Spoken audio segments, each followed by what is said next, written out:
Clara Winslow threw her weight against the carriage door just as the wheel struck stone. The world tilted. Wood screamed along the axle. Cold air rushed in where glass had been, and Lady Delphine, all 73 years of her, silver hair pinned beneath a travelling bonnet, slid sideways in a storm of cushions and shawls. Clara caught her by the elbow before her aunt's temple met the splintered frame. "Up," she said, her voice flat with the precision of someone who had already calculated what the next 2 seconds would cost. "Up, Aunt Delphine. Now." "Child, I am 8 stone, and you are perhaps 6. Up!" She set her shoulder beneath Delphine's arm and lifted. The carriage groaned around them. One horse shrieked on the road outside, the other sawed against the harness with a sound like a saw going through something that was not wood. Clara could feel the whole vehicle shifting toward the verge. 3 inches. 4. Hunting for the drop. Rain drummed the roof. The floorboards had gone to a slant she did not trust. She got Delphine to the high side door and shoved it open like a hatch. Cold autumn rain slapped her face. Sage-green cloak soaked through in the space of one breath. "Out," Clara said. "Lean, I have your waist." "You have a grip like a dock worker, child." "I know. You may thank my brother for it when I see him." She said it easily, the lie she had learned to tell, and she lifted her great-aunt into the rain. Her boots struck the road and sank. The lane was black mud and fallen beech leaves, churned by the rain to a skin. She got Delphine 3 paces clear of the tilted carriage before the vehicle gave a final wood and iron sigh and settled on its side with a crash that sent rooks screaming from the gatehouse oak. The screaming horse was still screaming. Clara left her aunt propped against the ditch wall, unhooked her cloak, and dropped it across the old woman's shoulders, and ran. She did not think about what she was running toward. She thought about the harness buckles. She had been trained to hunt with her brother since she was 12. She had freed a wounded hound from a gin trap at 14. Her hands knew things her head had not yet caught up to. The offside horse was pinned at the shoulder by the shattered trace, rolling white eyes and snapping at air. Clara dropped to her knees in the mud. "I know," she said to the horse. "I know. Hold still." She got her fingers under the belly strap. The leather was slick with rain and pink froth from where the bit had cut the animal's mouth. Her knuckles split on the buckle. She did not notice. The gate beyond the oak opened. She did not hear the hooves over the rain.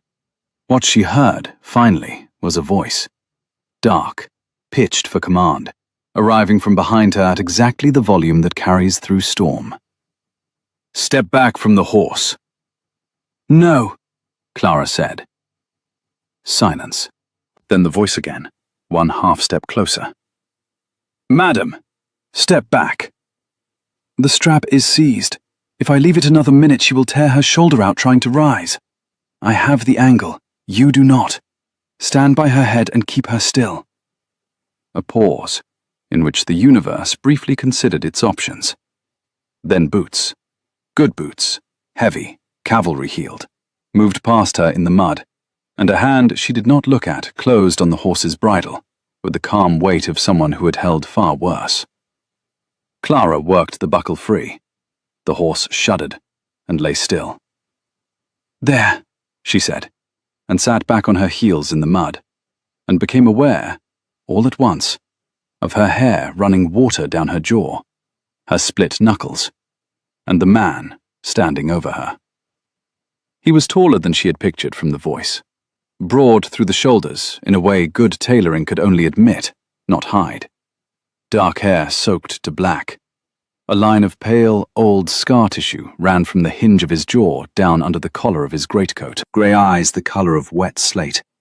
Perhaps 27, 28, perhaps younger still, and carrying something that aged him. He looked down at her with an expression she could not immediately read. It was not anger. It was not gratitude either. It was the kind of attention a soldier gave to a thing that had done something he had not expected a thing like that to do. "Your aunt," he said. Against the wall, dry enough, concussed, possibly. The carriage caught her temple. "You are not her maid." No. Companion. She wiped mud from her chin with the back of a bleeding hand, and succeeded only in spreading it. Clara Winslow, sir. And since I am at a disadvantage crouching in a ditch, who are you? He considered her for one long breath before answering. Ashby, he said. This is my road. Then your road is badly drained, Mr. Ashby. The culvert under the oak is blocked. His mouth did something that was not quite a smile. It was the first sign she had that he possessed the muscle group at all. Noted, he said. Will you stand, Miss Winslow, or have you committed to the mud? Both, she said, and let him put his hand under her elbow and lift her out of it.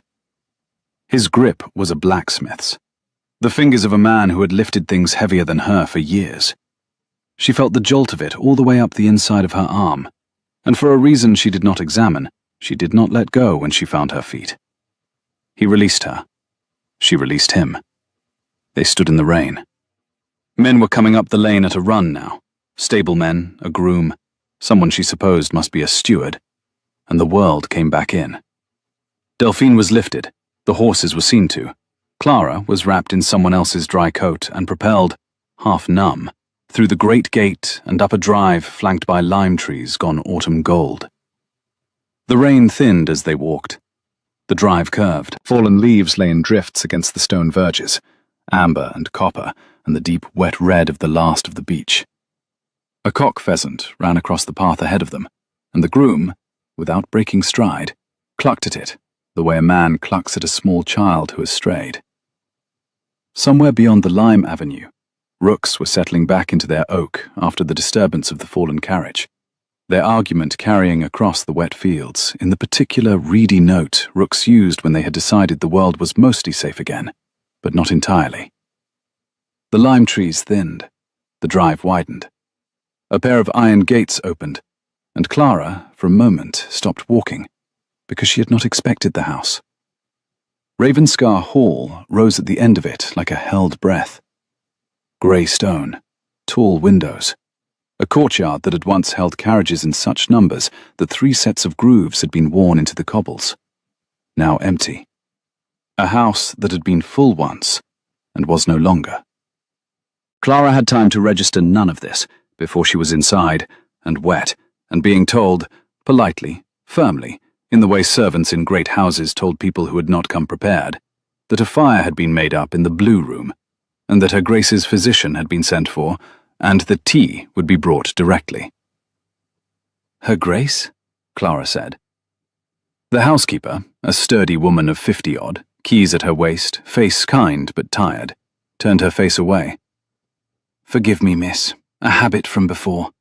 His Grace does not use the title in the house. His Grace, Clara repeated. The Duke of Ravenscar, miss. You are standing in his hall. Clara looked down at her mud-plastered boots and her soaked sage-green cloak, and the cut on her knuckles that had just begun to sting in the warmth, and said, with feeling, I insulted his drainage. The housekeeper's mouth twitched. I heard, miss. We all did. You are the first person in 4 years to speak to His Grace in that tone, and receive a reply. What was the reply? He told me to send you dry stockings. Clara began, very slowly, to laugh. She could not help it. It came up out of her the way laughter always did when everything was wrong.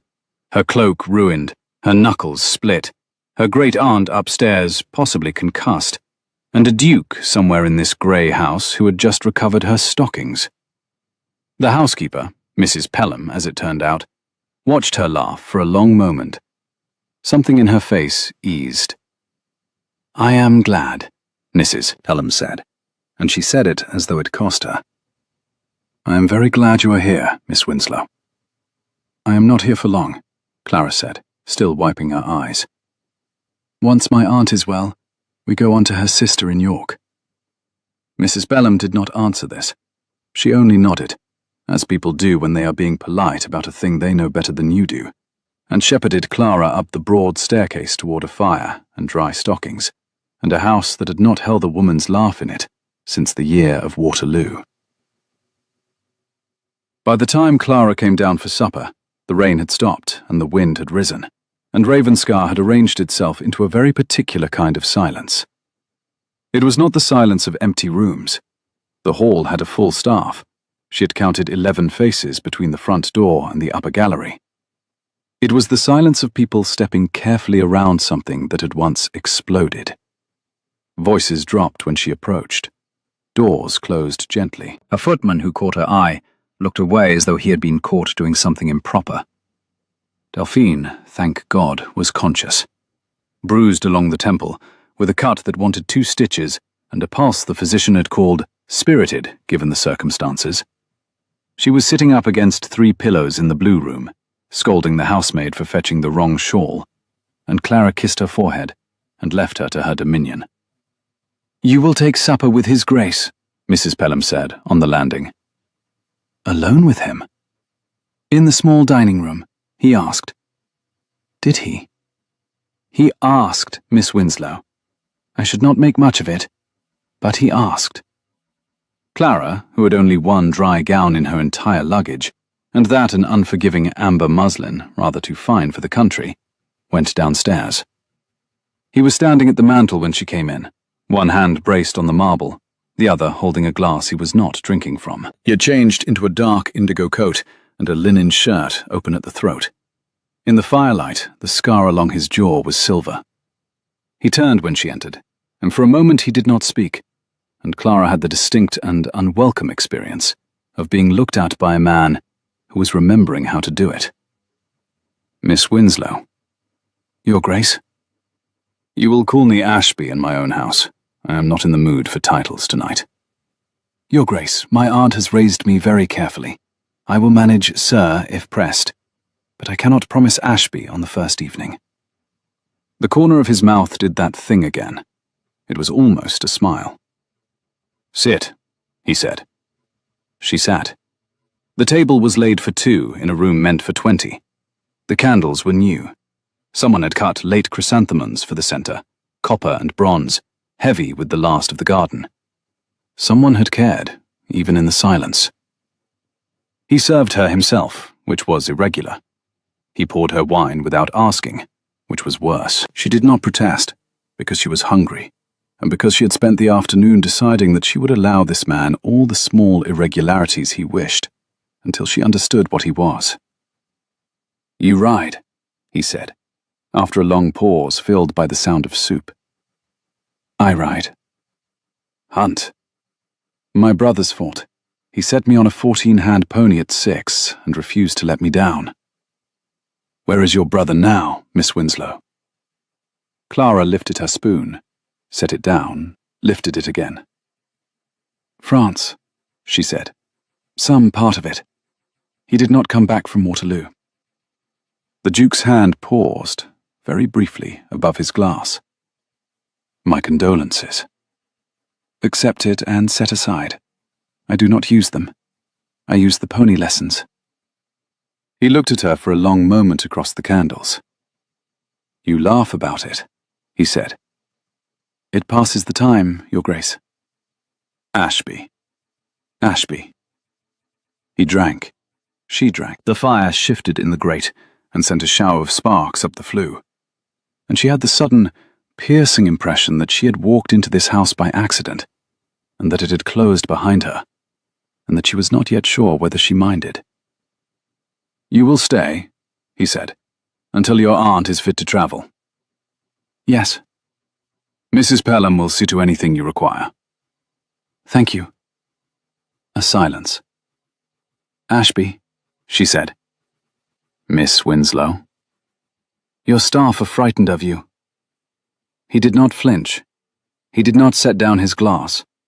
He only looked at her with the full, steady weight of the grey eyes, and said, Yes. Should I be? No. Very good. I shall not be, then. He held her gaze a beat longer than was polite. You, he said, very softly, are a strange companion to bring to a sickbed. So my aunt tells me, constantly. This time the smile almost arrived. Almost. It was the faintest softening at the corner of his mouth, a movement so small she would have missed it if she had not been watching for it. It was gone before she had finished breathing in, but it had been there. Clara picked up her glass and drank her wine slowly, and did not say anything at all, because she had learned long ago that the moments you wanted to keep were the moments you did not narrate. She could not sleep. The blue room was warm.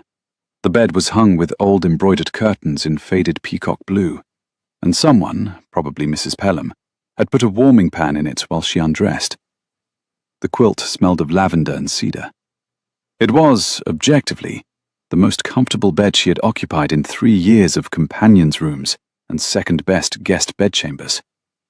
She lay in it and stared at the canopy, and could not make her eyes close. She was 23, a year older than her brother had been when he rode south with his regiment, and she had been a companion for 2 of those 3 years since the letter came. The position had not been a kindness from her Uncle Matthew. It had been a quiet economy.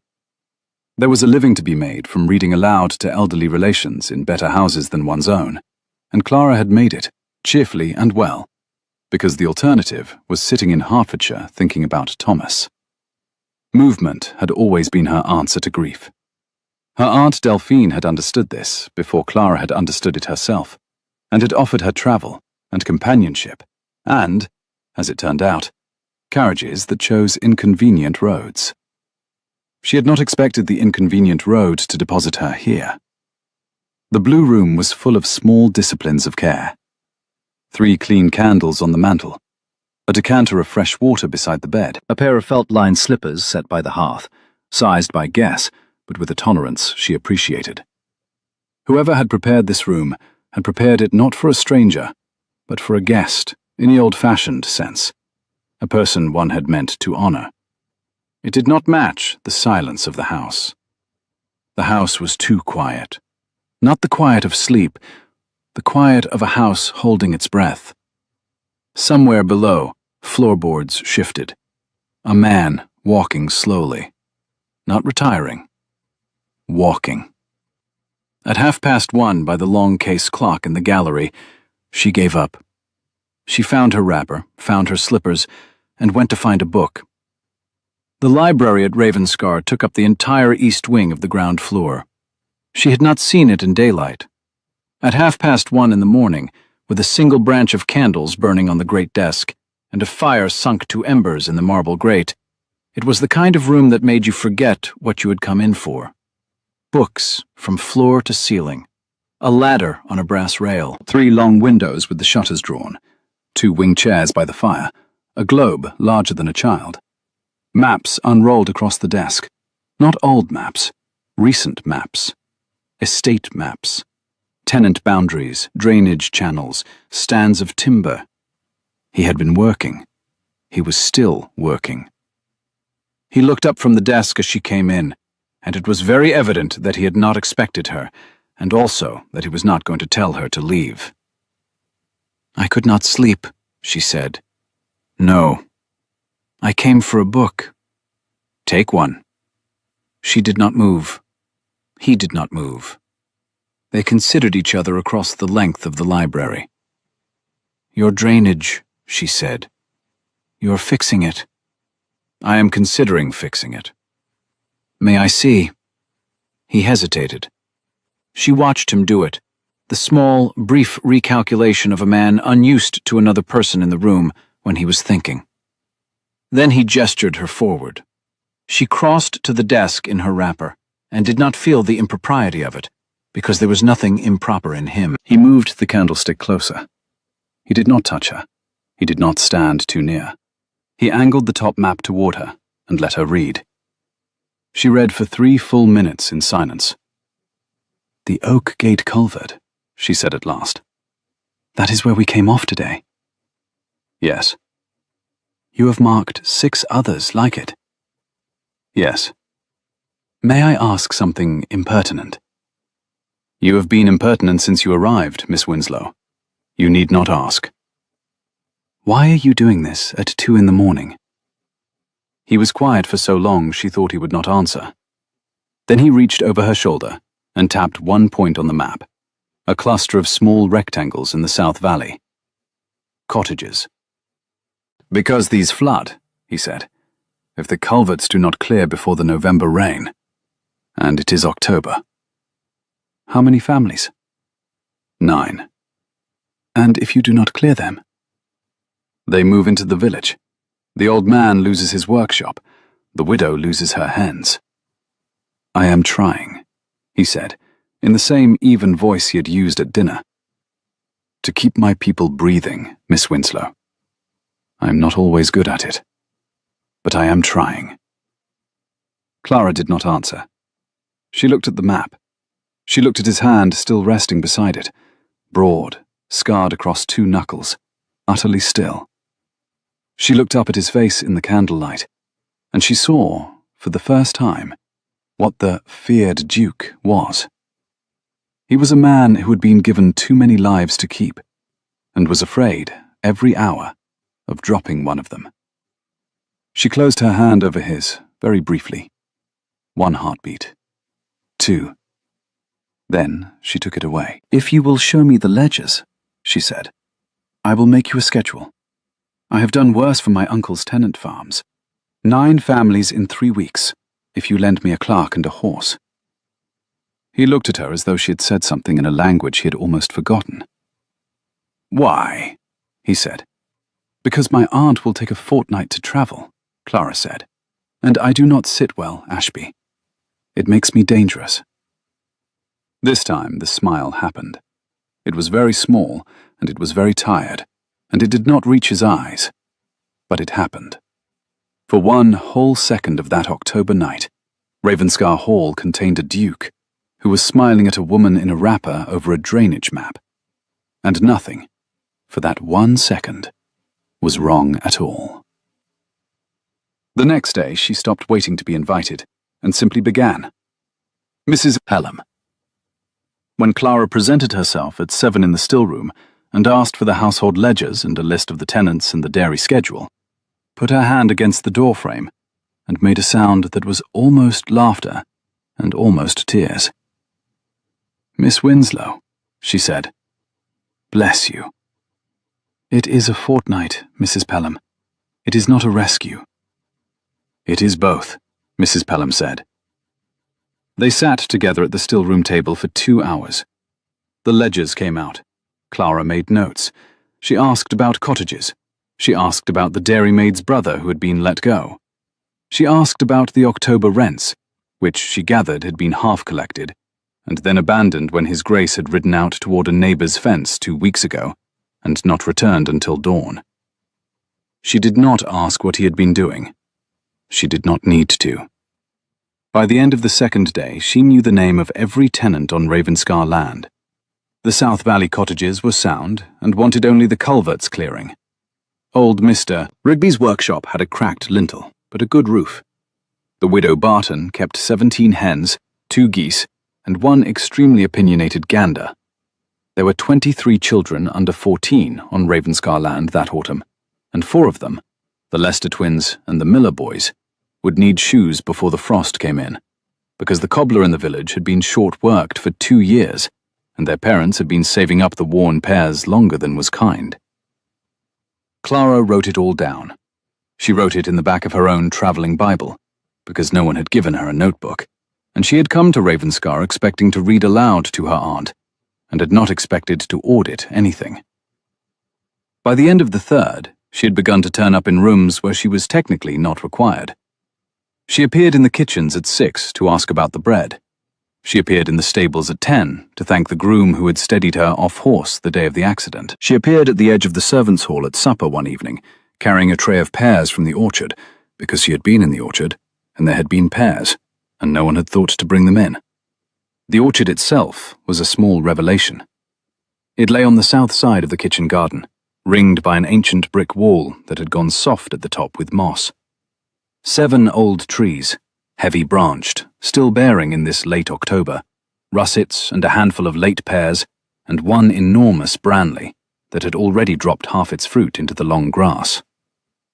Clara had walked into it on the 3rd afternoon, in search of an hour to herself, and had come out an hour later with her hem wet, her hair coming down, and 24 pairs collected in the upturned skirt of her apron.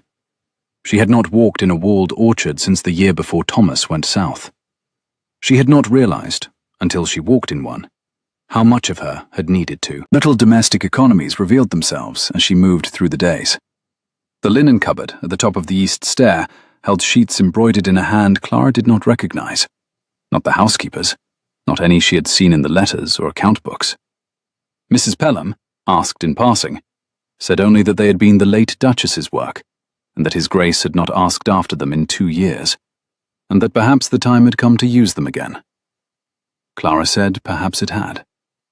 The sheets went onto the Duke's bed that evening, and no one said a word about it, and the evening passed the same as every other evening, except that one silver-embroidered corner peeped out from beneath the coverlet when the footman opened the shutters the next morning, and Ashby paused for half a breath over his razor when he saw it.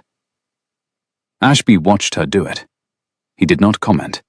He did not interfere. He did not move through his house any differently than he had before she arrived, but the house moved differently around her, and he noticed.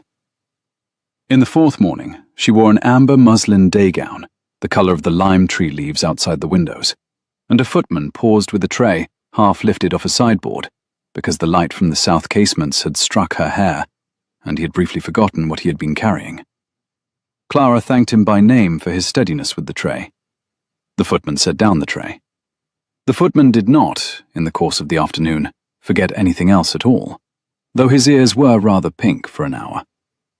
Small things changed in the house without announcement. A bowl of late apples appeared on the hall table, set there because Clara had come in with her hands full of them, and no better place. The shutters in the long drawing room were opened for the first time since winter, because Clara had passed the door, and remarked to Mrs. Pelham that it was a pity to waste a south light.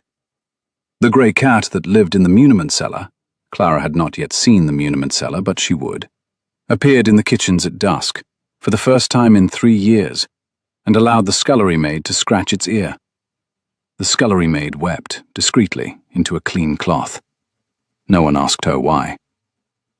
A footman, Harris, who had flinched when his master walked past for 2.5 years, stopped flinching in the 2nd week, because Clara had stopped in the passage and asked him, by name, to settle a dispute about whether a pear tart ought to have cinnamon in it. "You smile at him," Ashby said to Clara on the 4th morning. They were in the south gallery. She was walking. He was, as far as she could tell, standing still and being walked past. "At Harris?" "At Harris." "He is very earnest about cinnamon, Your Grace. I reward earnestness." "Ashby." "Ashby?" He fell into step beside her. It was the first time he had done so. She was acutely, ridiculously aware of his shoulder at her shoulder, the exact half-inch of space he left between them, the quiet way he matched her pace without making her slow for him. "Miss Winslow." "Hmm? Is that what you are doing to my household?" "What?" "Rewarding earnestness." "I am being civil, Ashby. You should try it." "I am civil." "You are correct. You are not civil. You are correct. There is a difference." They walked the length of the gallery in silence. At the far end, where the windows looked out over the west lawn, gone amber with fallen leaves, he stopped. "Thank you," he said, "for the pears." She laughed. He looked briefly thunderstruck at having caused a laugh and not having had to try. "You are welcome," she said. "Ashby, a question." "Yes?" "When, exactly, did you last sit in a room with someone who was not afraid of you?" He did not answer at once. The sun cut through the window and struck the silver scar along his jaw. He watched it, as if he could see it on his own face in the glass. "Toulouse," he said at last. "Spring of 14. A French surgeon who did not know who I was." "That," Clara said, very quietly, "is a long time to be alone in a room, Your Grace." "Ashby." "Ashby." He turned from the window. He did not touch her. He did not speak. He walked the length of the gallery back toward the study, and she watched him go, and she knew, with a certainty that arrived all at once, the way weather arrives, that she was going to have a problem here. She had been hired to keep her aunt company. She was going to fall in love with the most feared man in England, and it was going to be her own fault entirely, because no one had forced her to ask him when he had last sat in a room with someone who was not afraid. She went to find Delphine, who was sitting up, taking beef broth, and reading the letters in the Morning Chronicle aloud to an alarmed housemaid. "Aunt Delphine?" "Clara, sit. Listen to what Lady Ashburn has done now." "Aunt, did you know he was Ravenscar?" Delphine folded the paper. She looked at her great niece over her spectacles with the expression of a woman who had managed 50 years of excellent marriages by knowing when to feign ignorance and when to give it up. "Yes," she said. "Your Uncle Matthew and his father were at Oxford together. I knew where we were going, child." "You did not tell me?" "No." "Why not?"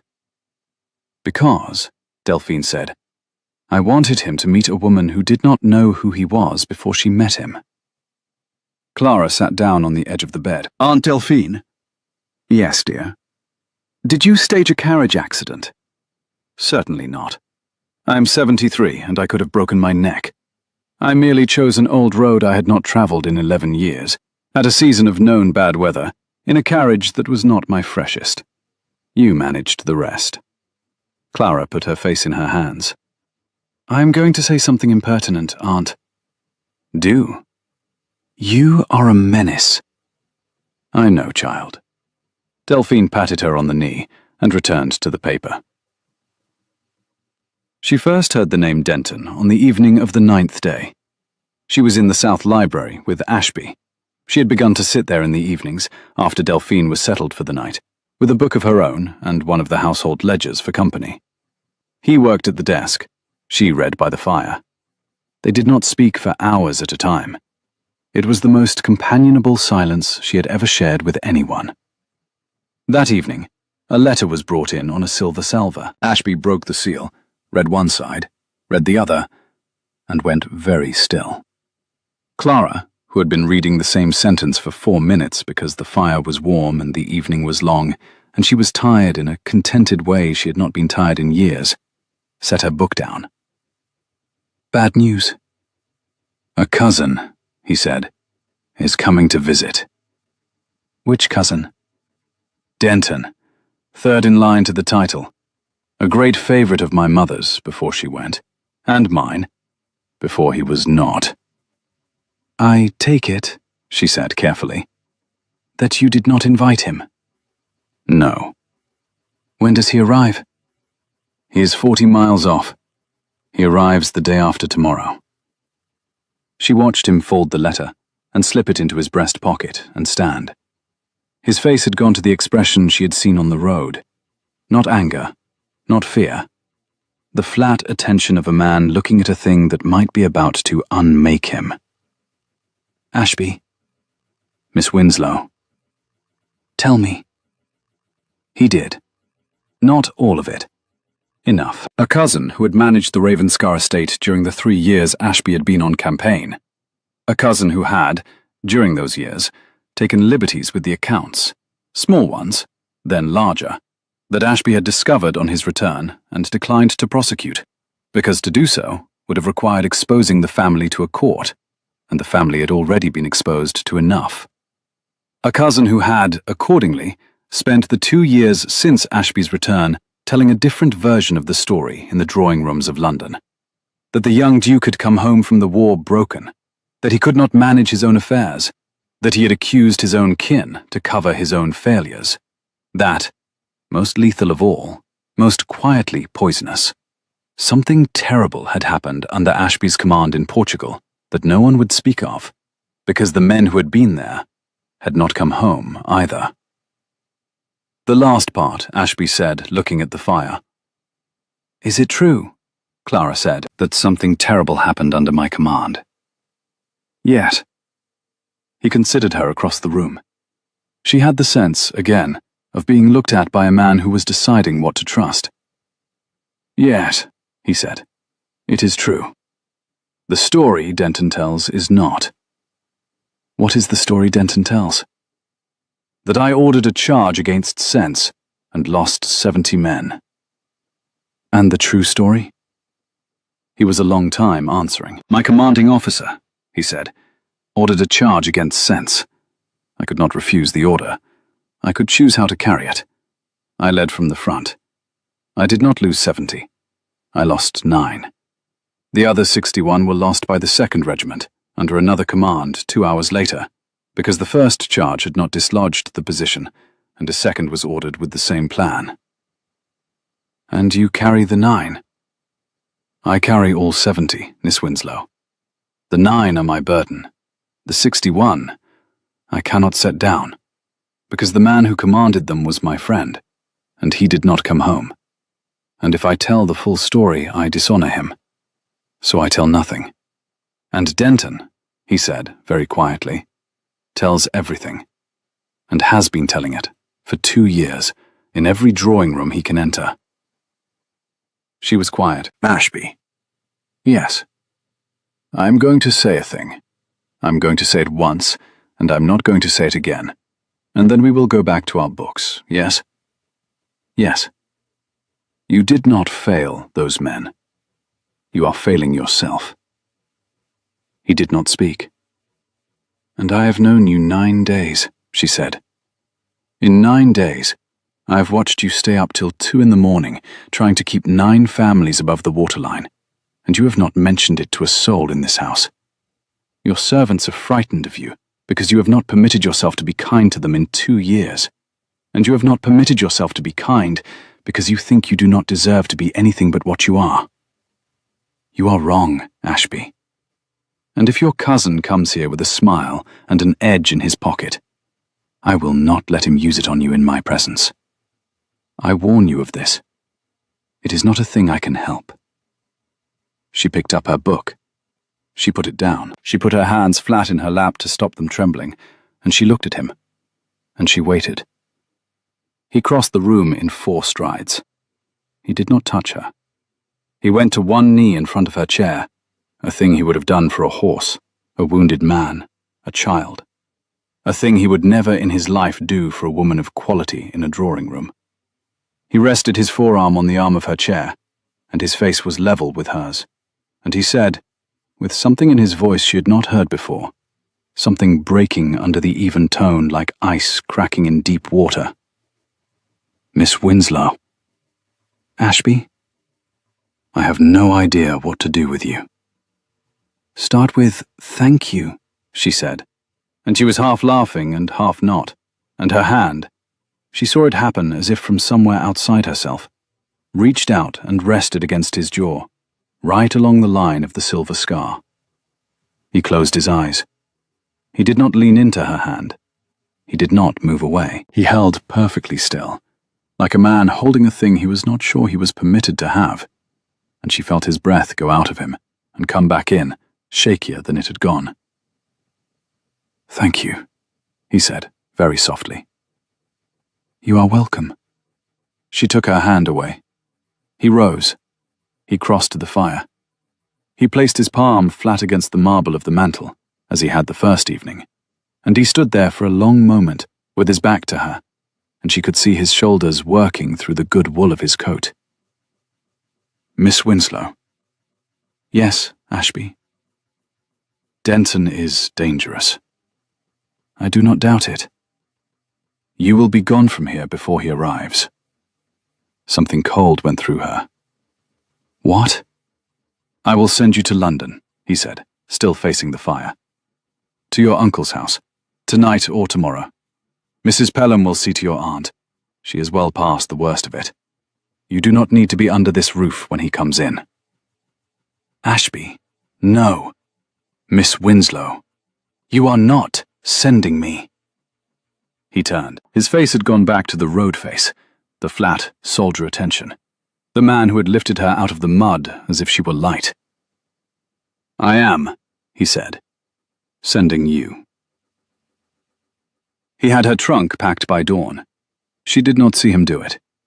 She woke, if sleep was the right word for the hour and a half she had managed between the library and sunrise, to find Mrs. Pelham in her room with a candle and an apology and a ready bag. "Miss, where is he?" "In the stable yard, miss, with the carriage." "He has ordered the carriage." "Yes, miss." "Without consulting me?" "Miss Winslow?"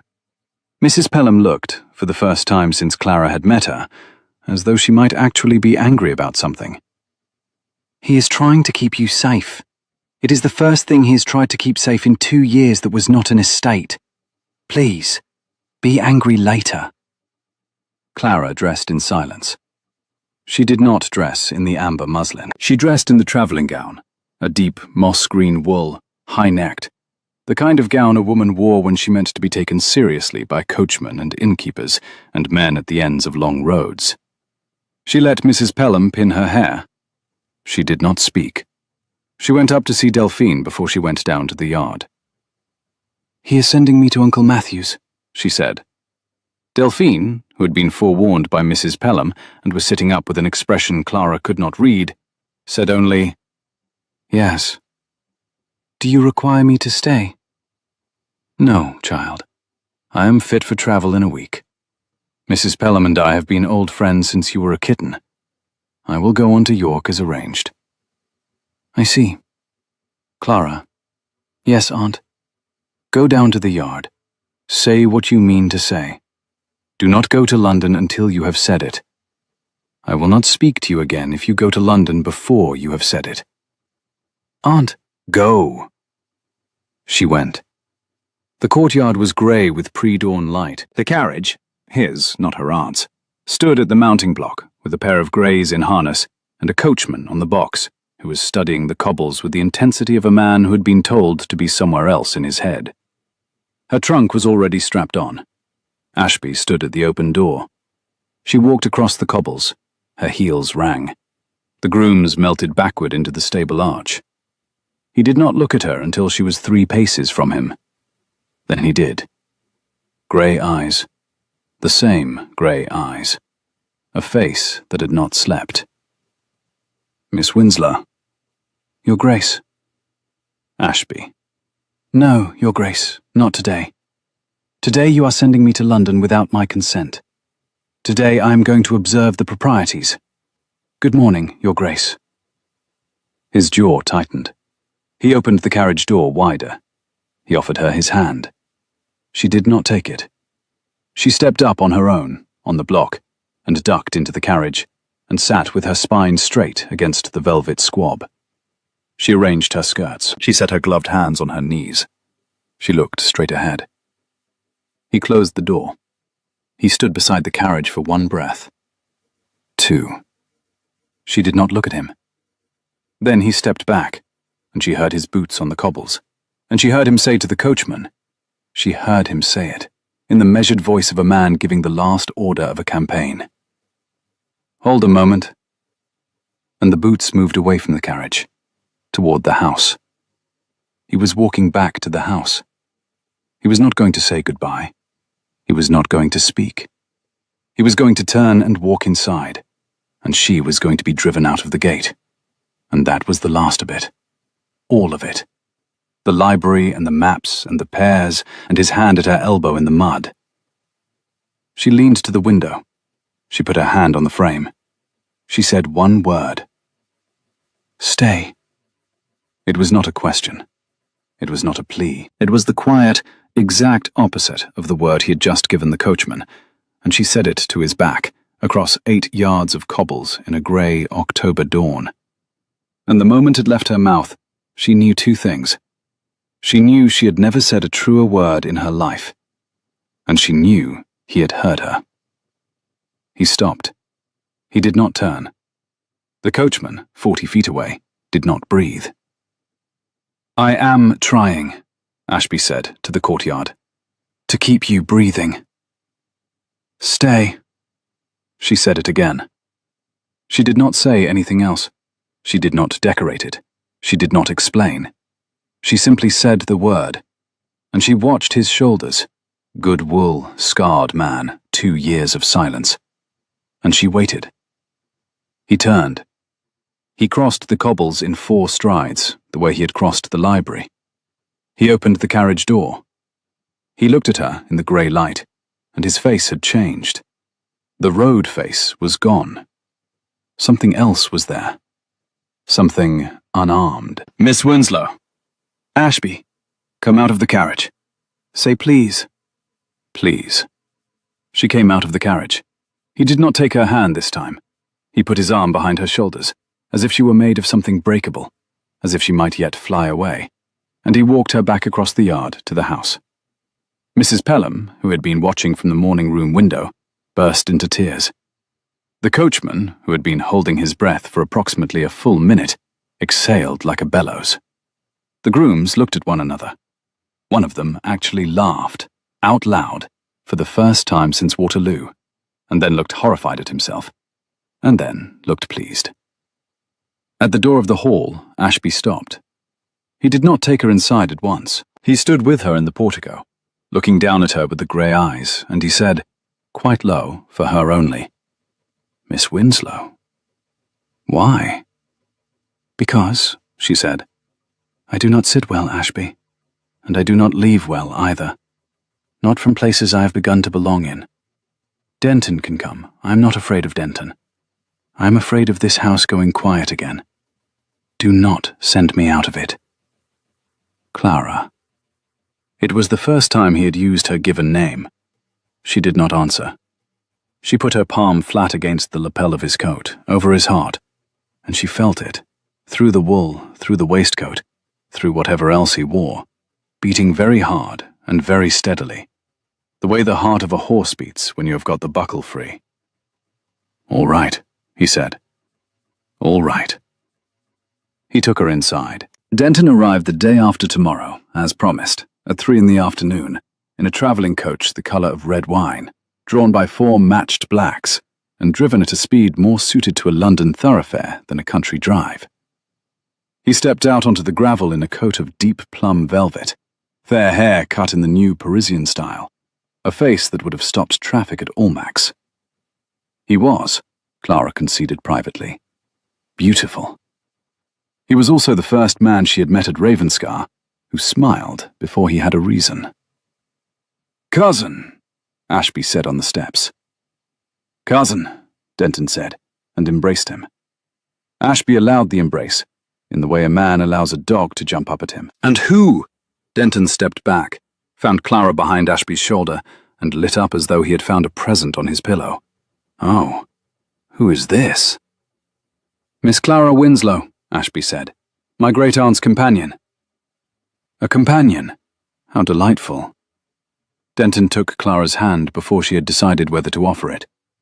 "And how kind of you to stay through my cousin's—" He paused, for a fraction too long. "Moods." "His Grace," Clara said, retrieving her hand, "has no moods, Lord Denton. He has excellent drainage plans and a library I should like to take to bed with me. It has been a very restful fortnight." Denton blinked. Behind him, Mrs. Pelham, who had come out to see the horses taken, made a small sound into her handkerchief and hurried away. "How charming," Denton said, still looking at Clara. "I see. Well, cousin, you must let me introduce myself properly over dinner. I have brought a very fine claret." "You have brought yourself," Ashby said, without heat. "That is sufficient." They went inside. Denton did not unpack his claret at dinner. He unpacked other things. Over 3 courses, he referred, lightly, to no fewer than 4 scandals attached to men Ashby had served with, all of whom, Clara gathered, had been gentlemen of spotless reputation before Denton began mentioning them. He made a joke about a village in Portugal. He made a joke about a captain called Ashton, whose name resembled Ashby's in ways that felt, by the 4th repetition, deliberate. He addressed every jibe to Clara, as if expecting her to gasp. Clara did not gasp. She ate her soup. She asked him about his horses. She asked him about his tailor. She asked him, between the fish and the partridge, whether he was still keeping the house in Hanover Square, or whether he had given it up after the trouble with the leasehold. Denton's eyes sharpened. "The leasehold?" he said. Was it not a farce? I thought I heard Lady Ashbourne mention it last season. But then Lady Ashbourne mentions many things. She does, Denton said. His smile had flattened a little. Do pass me the salt, Clara said, as though nothing had happened. After dinner, after she had withdrawn, after she had sat alone in the drawing room for the requisite 20 minutes, and then gone to the library instead because she could not stand the drawing room, she found Ashby at the desk, maps gone, a single ledger open, one hand pressed to his forehead. Ashby? Miss Winslow? Clara. He looked up. He almost smiled. Clara. Ashby, listen to me. Hanover Square was not an idle shot. Your cousin has a history with leaseholds. I should like to see the old accounts, the ones from the years he managed for you. Clara, those are in the muniment room, 30 volumes. I've not looked at them since I came home. I have a fortnight's practice on your kitchen ledgers, Ashby. I can read an account book in my sleep. Let me at them. He looked at her for a long moment. He rose. He picked up a candelabrum. He offered her his free arm. The muniment room, he said, is in the cellar. I have been in worse places. It smells. So do I, after an afternoon with your cousin. Ashby, I am asking. All right, he said, and he led her down. The servant's stair was cold. The walls were rough lime wash that had gone grey with age, and the treads were narrow, worn in the middle from 2 centuries of feet. The candelabrum threw their shadows out ahead of them, long and unruly, across plastered turns and down into dark. Ashby went first. He did not hurry. He moved the way a man moves through a house he has never quite forgiven himself for inheriting. Deliberately, without pleasure, with the particular care of someone who knows every loose board. At the bottom of the stair, a passage ran the length of the south wing. Stone floor, iron-bound doors, the cool of the earth pressing in on both sides. A low vault overhead. Somewhere beyond the thickness of the wall, the river ran. And in the quiet, the distant thud of its winter weight came through the stone as a pulse, one felt rather than heard. Clara had been in muniment rooms before, in her uncle's house in Hertfordshire, and once in the great, hot, ink-smelling archive of the Chancellor's office in Lincoln's Inn. This was not like either.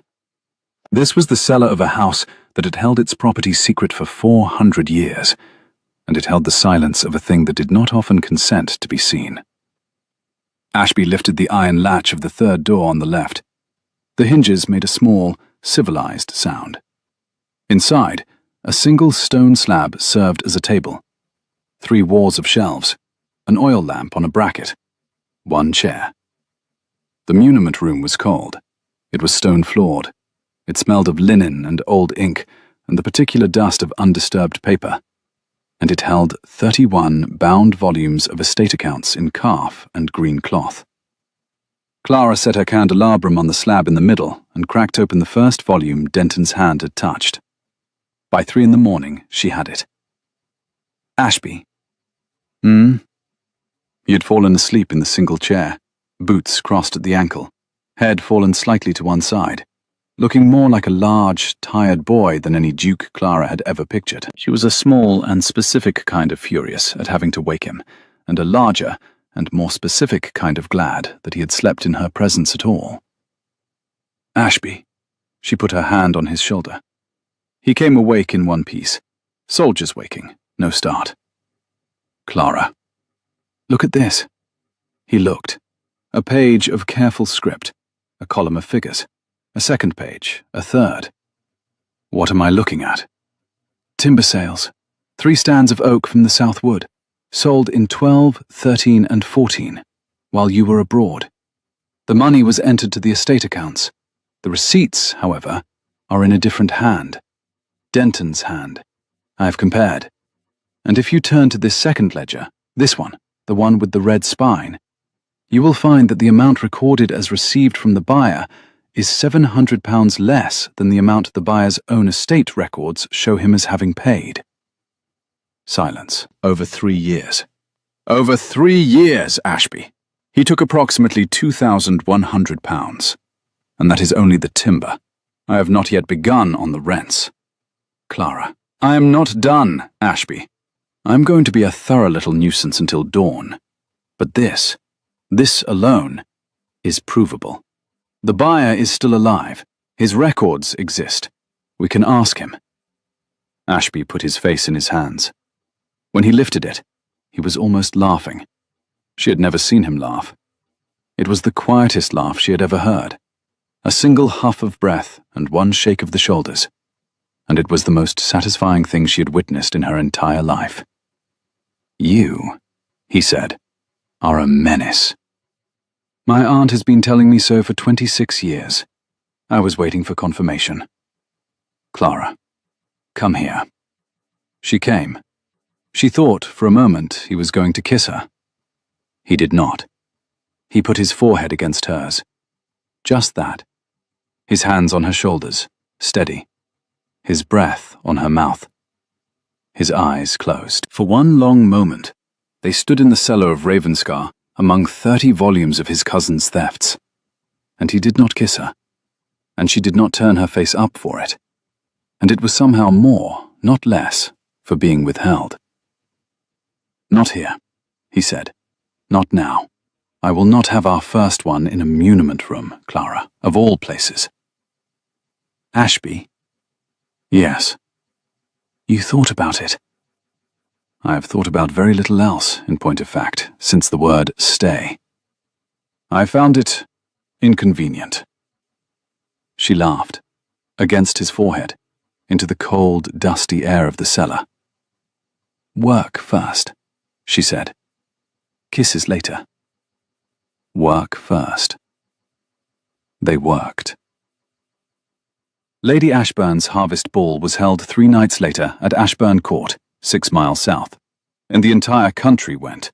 Because the entire country went to everything Lady Ashburn did. Ashbourne Court was a newer house than Ravenscar, built in the rich, ornamental style of the last reign, with a long ballroom of buttery panelling and 12 French doors opening onto a gravel terrace.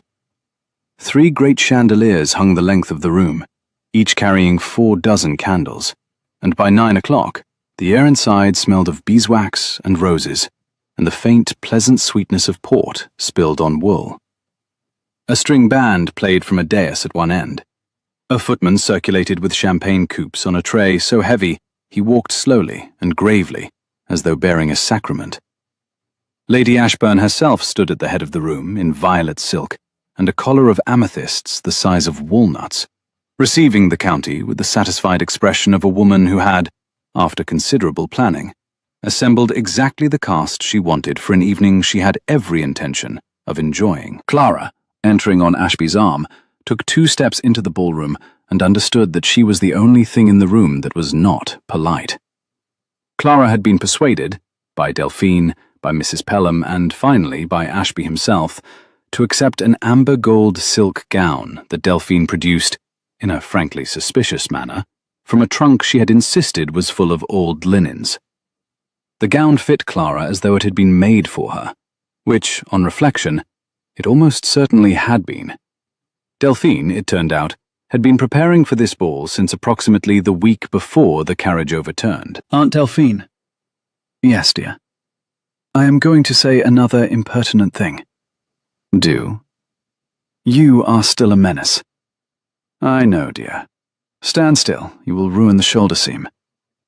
Clara went to the ball in amber gold silk, with Delphine's pearls at her throat and Ashby at her elbow in a coat of midnight blue, and the ballroom of Ashbourne Court, when the Duke of Ravenscar walked in for the first time in 2 years with a woman on his arm who was laughing at him, went silent for approximately 3 seconds, and then very loud indeed. Lady Ashbourne sailed over at once. Ravenscar, you came. Lady Ashbourne. And who is this? Miss Clara Winslow, of Hertfordshire, my great-aunt's companion.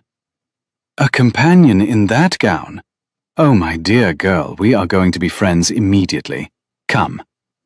She was taken, politely, kindly, and thoroughly, from Ashby's arm for precisely 40 minutes. Clara endured introductions to 27 people, whose names she committed to memory the first time and used correctly the second. She danced twice. She did not accept a third set. She found Ashby at the edge of the card room, watching her, and she took a glass of champagne from his hand, and she said, under her breath, "Denton is here." "I have seen him." "He will try it tonight?" "Yes." "I have the page from the timber ledger in my reticule." Ashby looked at her. He looked at the reticule. He looked briefly at the ceiling, as a man looks at the ceiling when he has been given a gift he does not know how to accept. "Clara, Ashby, if he does it, if he stands in public and says the thing about Portugal, do not speak first. Let me speak first. If I fail, then..." "If you fail?" "Then you may burn him." "Understood." Denton did it, as promised, at 11 o'clock in the long gallery, in front of the Earl of Marchmont, Lady Ashburn, 3 colonels who had served on the peninsula, and a ring of onlookers perhaps 40 deep. He did it smiling. He did it as a toast. He raised his glass to Ashby across the crowd, and he said, loudly and warmly, "To my cousin, the Duke of Ravenscar, who did for 70 men at Toulouse what most of us could not do for 7, whose modesty has kept the tale from England this long. To Ravenscar, the hero." It landed. It always did. The joke, the word hero with a poisoned edge, the impossible accusation inside the compliment. A ripple went through the gallery. One of the colonels looked down. Another looked at Ashby with an expression that was already, unbelievably, reconsidering. Ashby set his glass on the tray of a passing footman. "Cousin," he said, very quietly. "Thank you. I will answer that in a moment. First, and here he did a thing Clara had not expected. He turned. He put out his hand to her. She took it. He led her to the center of the gallery, with no speech, no preamble, no drama. He just walked her out into the middle of the crowd, with her hand in his, and he stopped there, and he turned to face his cousin, and he said, in the even voice he used for drainage and tenants, and all the other things he was trying to keep breathing, "Lord Denton, I will speak to the 70 men of Toulouse directly, and I will speak to them honestly, and I will do it in the Morning Chronicle on Tuesday, because they deserve their names said. But before I do, I should like to introduce you and the company to Miss Clara Winslow, who spent the nights of this week in my muniment room at Ravenscar, with a single candle and 30 volumes of estate accounts, and who has uncovered, and documented, and verified against the private records of the Earl of Hadley, from whom I received a letter this afternoon, that you, cousin, over the 3 years you managed my estate in my absence, sold timber that you did not report, pocketed rents that you did not remit, and entered in my household books the sum of £2,118 11 shillings, less than you received. I do not speak of this tonight to ruin you, cousin. I speak of it tonight because you began this conversation, and it seemed kind to finish it." He did not raise his voice. He did not raise it once. He said it the way he had said in the carriage yard, "I am trying to keep you breathing." Denton had gone white. Lady Ashburn had gone, for the first time in her life, silent. The colonel nearest Ashby, the one who had looked down, looked up. He said in a voice everyone heard, "And the 70, Ravenscar. On Tuesday."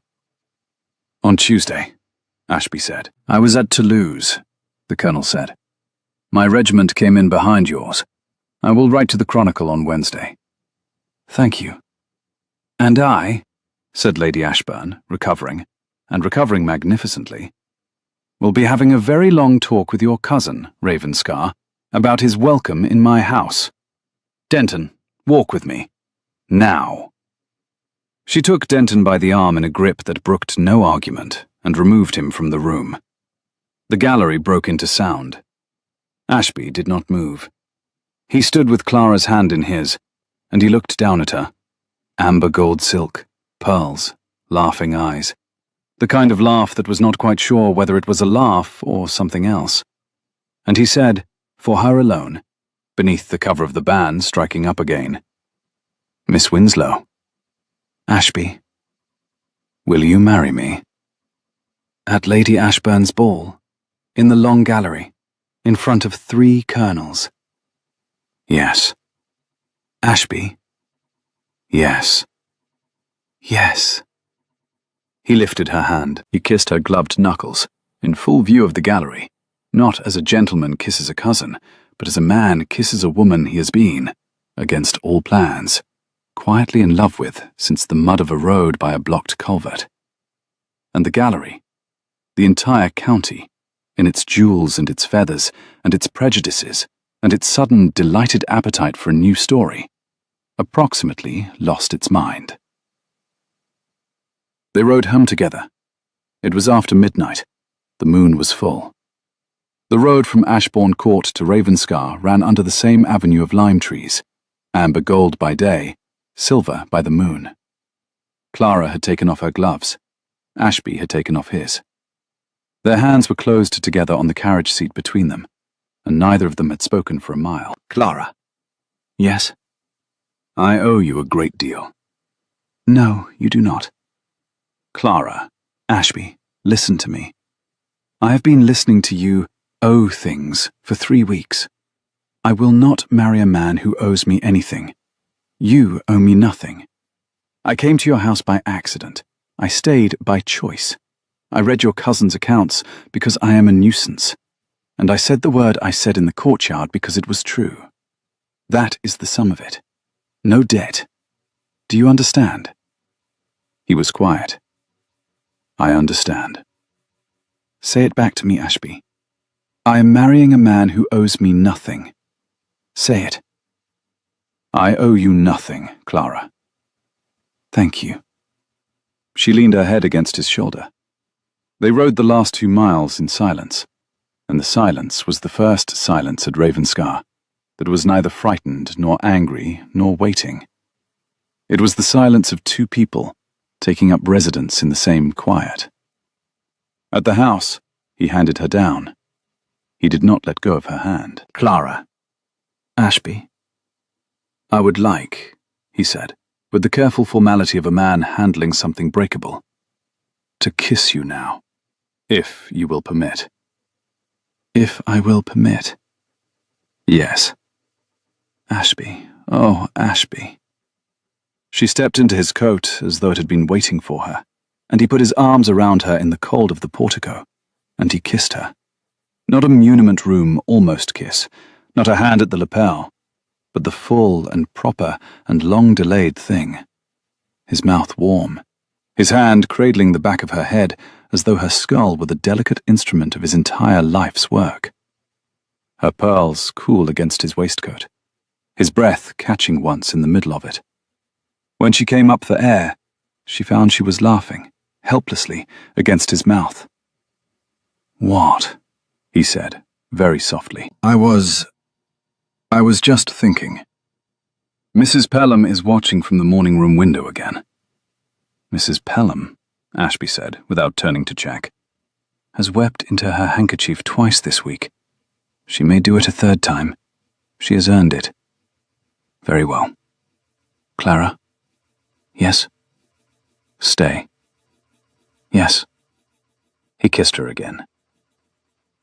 She married him in the spring, in the little church at the edge of the South Wood, and it was a small wedding because she wanted it small, and because Ashby had discovered, in the months between the harvest ball and the hawthorn blossom, that he would do almost anything she asked, as long as she asked it plainly. Delphine came down from York with a new bonnet and a new walking stick and a very smug expression. Mrs. Pelham wore sapphire blue silk, which Clara had bought her, and wept through the entire service. Harris, who had recovered the use of his entire personality since the autumn, served the wedding breakfast, and gave a short toast that was, by universal agreement, 1 sentence too long, but forgiven on grounds of sheer goodwill. Denton did not attend. Denton was in Brussels, a detail Clara did not inquire into. The first article in the Morning Chronicle had gone to press on a Tuesday in October. The second, written by the Colonel, had gone to press on the Wednesday.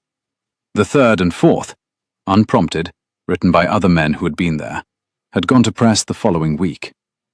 By Christmas, the name the drawing rooms associated with the Duke of Ravenscar had quietly changed. It was not feared. It was not hero either.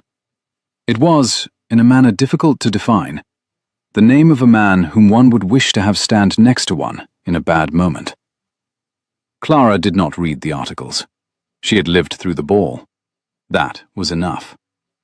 6 months after the wedding, on a morning of early hawthorn blossom, Clara stood in the stable yard in a peacock blue day dress, with her hand on the bridle of a bay mare, and watched her husband teach a 5-year-old boy, Delphine's great-nephew Thomas, come down from York for Easter, how to sit a pony.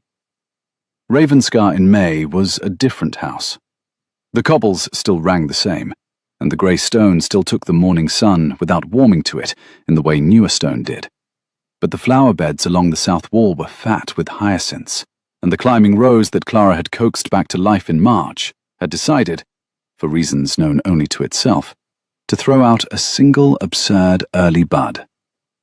3 of the windows on the upper gallery had been repaired and repainted. The coach house had a new roof. The lime avenue had been thinned of a half-dozen trees that were past their prime, and the gate cottages had been rethatched in the autumn, and the 9 families in the South Valley had passed the winter dry. The grey cat, now a permanent kitchen resident, had produced 4 kittens in the pantry in March, and was being, in Mrs. Pelham's phrase, insufferable about them. The pony was 14 hands. The boy was determined. Ashby had one hand on the boy's boot and one hand on the pony's neck, and he was talking quietly, the way he talked to horses. You do not grip with your knees, young sir. You grip with your calves. And you breathe. The pony will feel it if you do not breathe. Breathe now. The boy breathed. The pony took 2 soft steps across the cobbles.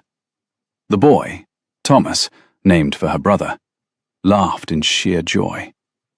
Clara felt something very old turn over inside her chest. Ashby caught her eye across the yard. He had changed in 6 months.